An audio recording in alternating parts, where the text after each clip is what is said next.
In a previous video, I pitted the P&O Pacific Encounter and the Carnival Splendor in a comparison to find out which one I thought was the better option.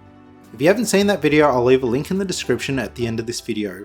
If you don't want to be spoiled, leave now, head over to our channel and locate that video.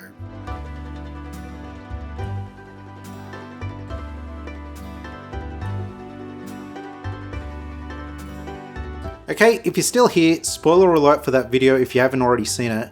While P&O did get a few points, overall I thought the Carnival Splendor was the much better option for me. I believed it had more included food options and more entertainment. This led me to the question, does P&O have a cheaper base fare to cover what the other was missing?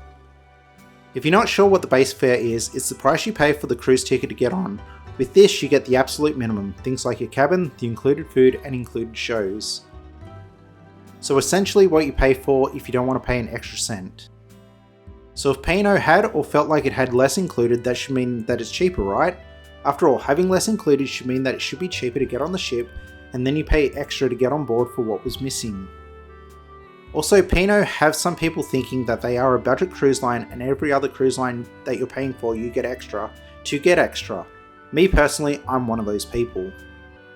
Before we continue, remember that this is my opinion and yours could be completely different. If it is, leave a comment to tell me. Before we get on to the results, I'll explain how I'm going to measure. I decided to check the cruises of the Carnival Splendor sailing from Sydney and the P&O Pacific Adventure.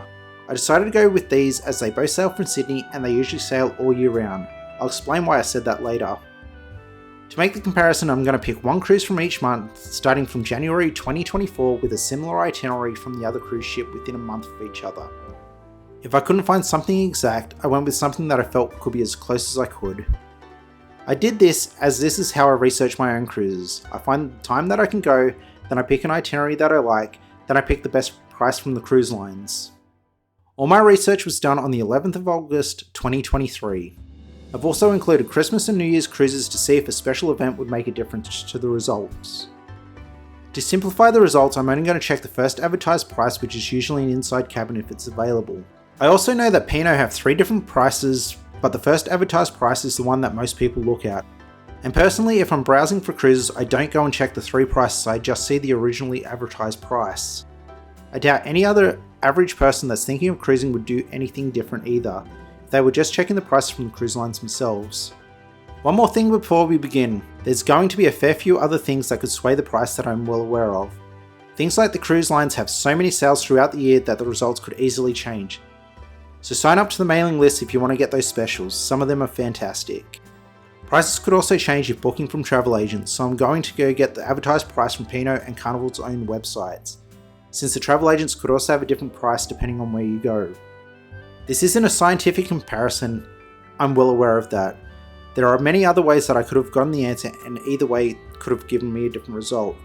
Another way I could have done it was look at every cruise, worked out how much they were in total, and just divide it by the amount of days in the year to get an answer.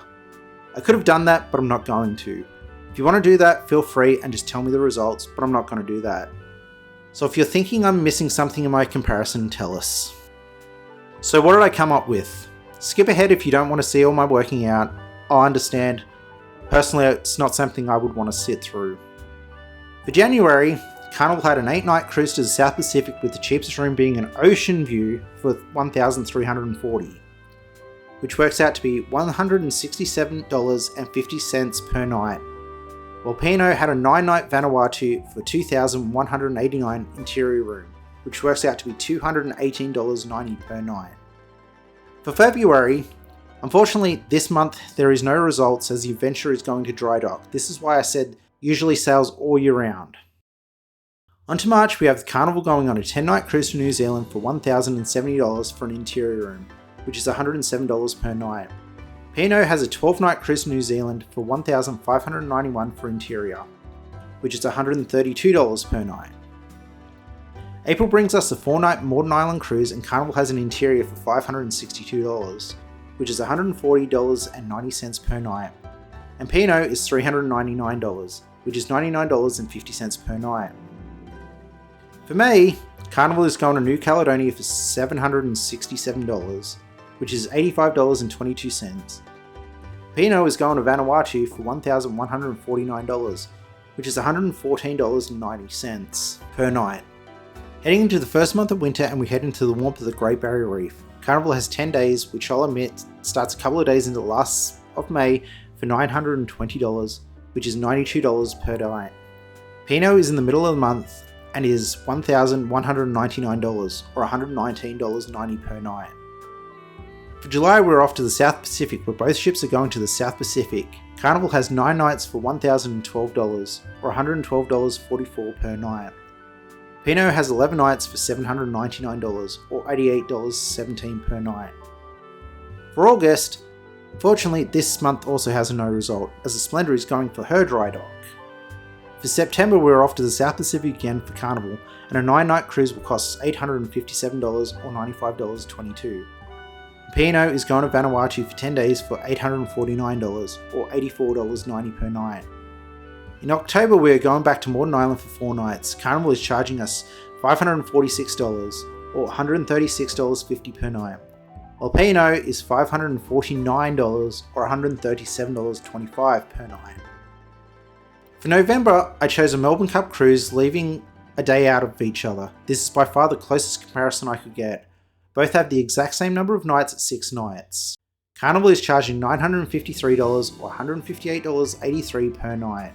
P&O is $1,174 or $195.66 per night.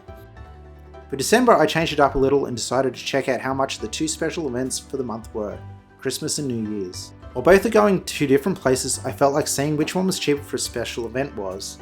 Let's start with Christmas. Carnival is $1,100 for 8 days or $137.50. P&O are $1,549 for 10 days or $154.90.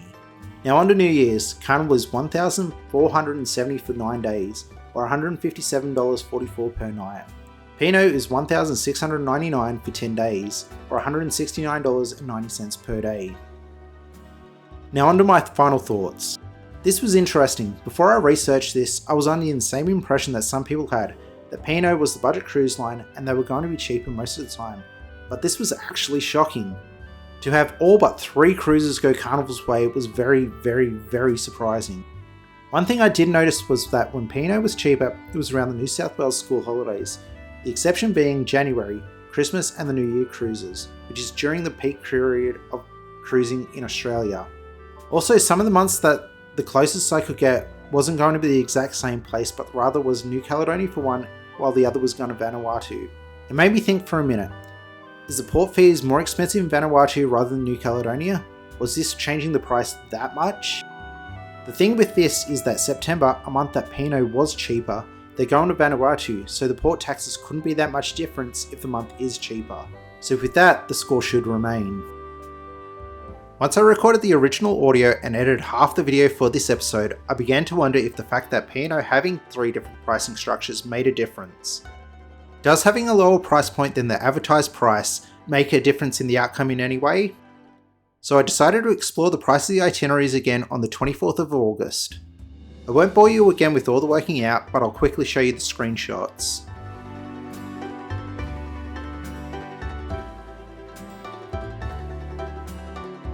This did change the outcome, but only slightly, with 3 itineraries going P&O's way, October, Christmas and New Year's, which, like my deduction previously, are either during or close to the New South Wales school holidays. So the quick answer is, the only time P&O Australia is actually cheaper is during school holidays, and even then, unless you're selecting the Go Value package, the price still might be more expensive. I want to re-look at this subject. I'm going to give it a few months and revisit. I don't know why, but I just feel like maybe I just happened to pick the right time that Carnival got a better price, or maybe I just wanted P&O to win this one. Either way, I'm definitely coming back to this. So subscribe to the channel and have a look out when I revisit the subject. If you want to see the full video where I compared which one was better on the Pacific Encounter or the Carnival Splendor, have a look at this video here. And thanks for watching.